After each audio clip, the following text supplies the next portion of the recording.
Hello aspiring pilots, I am Meghna Thomas and welcome back to our channel Golden Epaulettes Aviation Pilot Training Academy, your route to the cockpit. My video today is for all those of you who want to begin your pilot career but are not sure about where to do my pilot training. The very basic and the most important thing about becoming a pilot is the duration and the cost. So let's come to the cost. While considering the cost of flying, make sure that you are comparing packages in India and abroad with similar aircraft and with similar features. Charges differ heavily depending on features like conventional and glass cockpit, variant of model aircraft, age of the aircraft, the fuel used, the number of hours required to achieve the licenses may also differ slightly from country to country, affecting the training cost overall.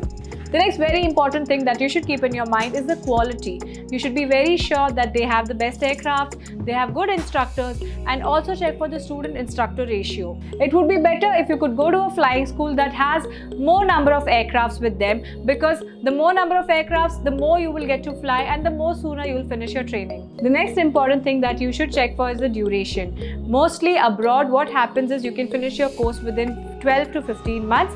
But in India, it takes approximately 18 to 24 months. This is your course duration, including all your exams and your practical flying and everything. So these are some things that you should check for before you begin your pilot training. If you need any help, you know where to call or where to go. Come over to Golden Epaulettes Aviation. We will help you with all the details. What are you waiting for? Come, let's fly!